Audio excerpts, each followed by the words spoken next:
Hey, shalom, shalom, shalom, and blessings to you. It's Brother Paul here, disciple of Christ. And just wanted to make a short little video here to wish you all those who celebrate Messiah, who believe that Jesus Christ, Yeshua HaMashiach, is Lord and is Yahweh, Jehovah, manifest in the flesh. I want to wish you a happy Passover, Pesach, and Easter, whichever you celebrate. And I just wanted to bring something to light here, because if you follow my channel, you know that I used to be a Hebrew Israelite, which is one of the kind of offshoots of the Torah observant or Hebrew roots movement. And I still believe in keeping God's commandments, not for salvation, but because we are saved. To obey is better than to sacrifice.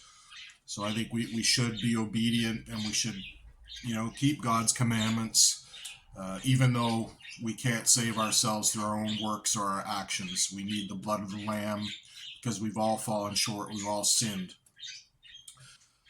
However, there are some problems in that movement, and one of them is this self-righteousness. Number one, where people start believing that they can save themselves by keeping the law, by keeping the commandments, which is false. Even though I think it's good to keep them, we shouldn't be misled. Even the Apostle Paul warned us that, we make Christ's sacrifice void, if we try to make ourselves righteous, because no one could keep the law. No one keeps it perfectly, no matter how hard they may try. And some can't even be kept anymore because there's no longer a temple, there's no Levites, so we can't sacrifice, even though we shouldn't need to now that Yeshua has been the ultimate sacrifice for us.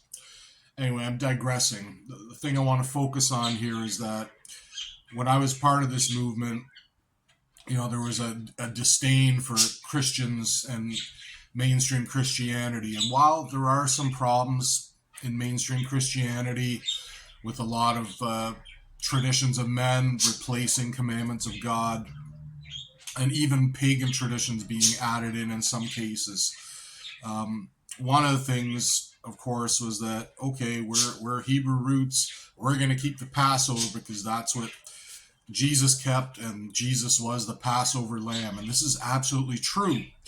However, there was also an element where there was condemnation of Christians, saying, well, you Christians, you're pagans, and you're keeping Easter, which is a pagan holiday.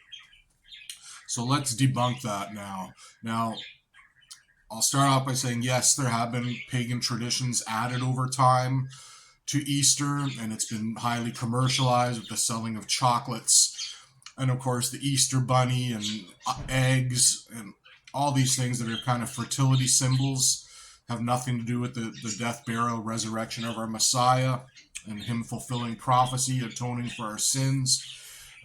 So that stuff is trash. We need to get rid of that. But to condemn someone, specifically Christians, for celebrating Easter, or Resurrection Sunday, as some of them call it now, we have to go back.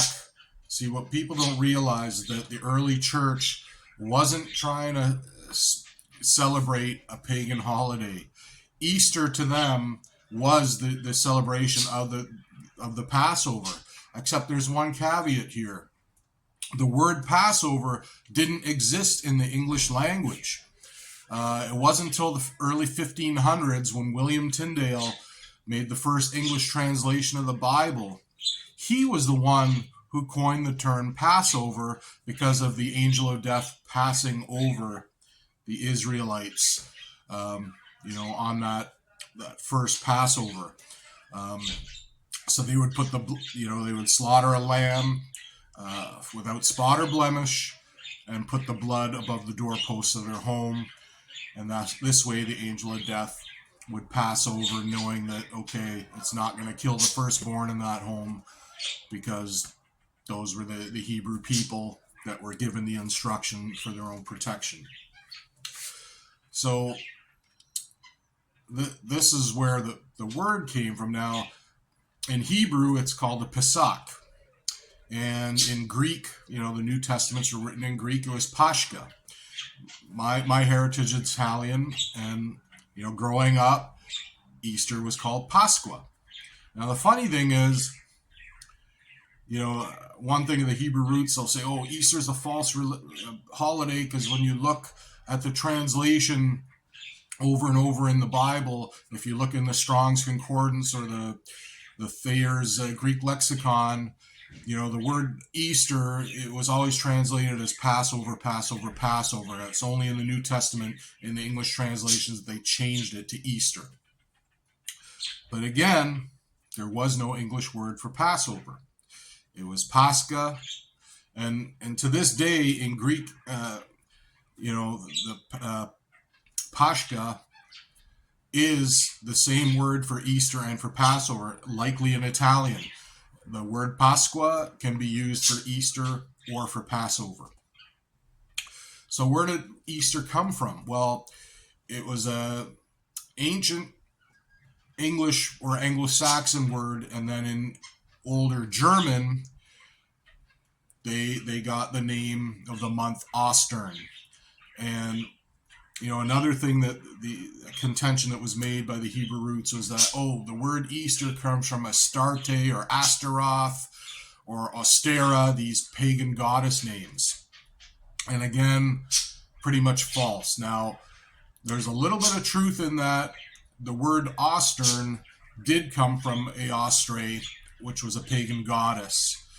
And what happened was the German people that worshiped this goddess before Christianity, they named the month of the year that they celebrated her as Ostern.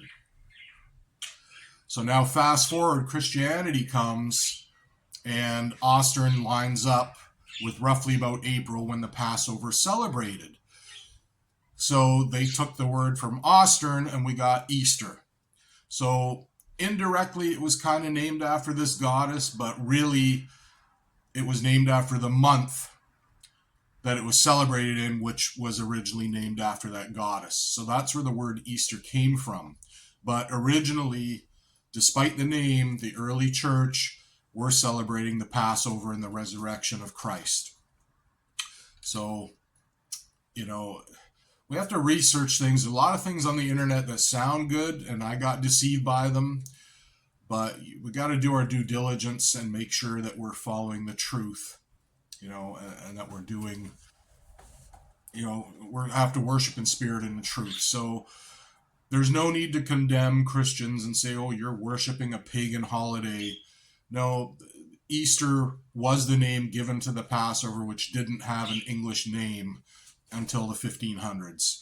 And by that point, it had been Easter for, 1,500 years, or maybe not that long. I think maybe it was the 8th century that these names came about. But anyway, so Easter is it was Passover. As I said, some traditions have been changed and altered. So, if we get rid of the commercialism and the pagan holidays, either way, whether you're celebrating the Pesach, the Passover, where Christ was crucified as our Passover lamb, he was sacrificed and shed his blood to atone for our sins, or whether you're a Christian and you're celebrating the newer calendar and you're celebrating Easter, I wish you a blessed celebration, because this is all about our salvation and the one who brought it. So, I pray that you have a blessed time. I'm going to be celebrating tomorrow evening, which is Wednesday, April the 1st. At sundown will be the beginning of the Feast of Unleavened Bread, which starts with the Passover. So I've got my unleavened bread. I've got my wine. I've got my lamb.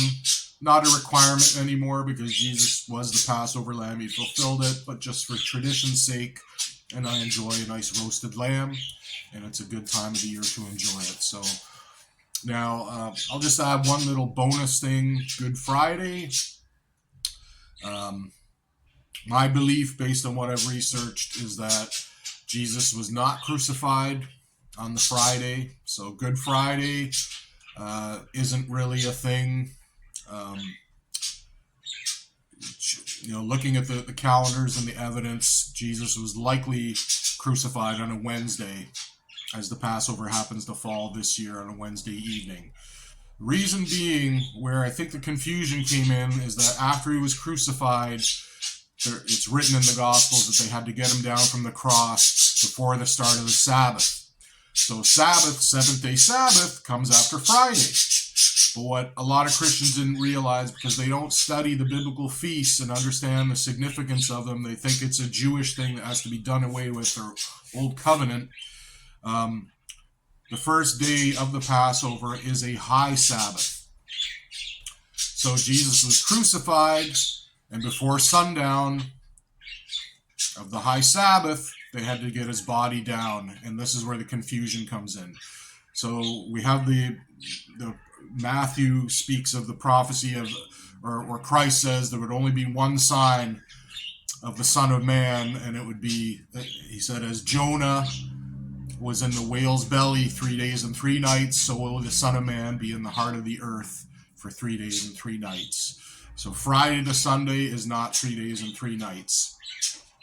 We know that he either resurrected on the Sabbath or very early first day, because when the sisters went to find his tomb empty, it was the first day of the week and it was still dark out. The sun hadn't come up yet. So, the day starts at sunset in the Hebrew calendar. So Jesus being the Lord of the Sabbath, it's very possible he rose on the Sabbath day. But also, the first day of the week, that week is known as first fruits. The first Sunday after the Passover is the Feast of First Fruits. So Jesus didn't sanctify Sunday if he rose on Sunday. He was rising on an already ordained, appointed time and holy day, known as First Fruits. And then 7 weeks from that, we have Shavuot or Pentecost. So it's good to study and show yourself approved. And hopefully I've debunked some of the misconceptions. And again, don't just believe me as I believed people and was deceived. Go out and research it for yourself. The information is out there. If you really love God and you want to serve him properly according to his instruction, then don't listen to men or the traditions of men, but study for yourself. The history is there, the scripture is there.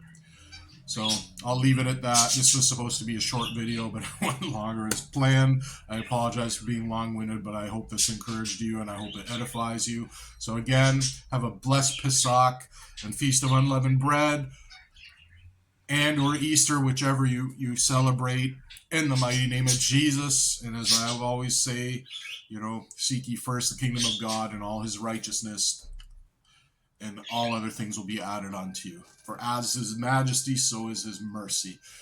May Jehovah bless you in the mighty name of Jesus, Yeshua.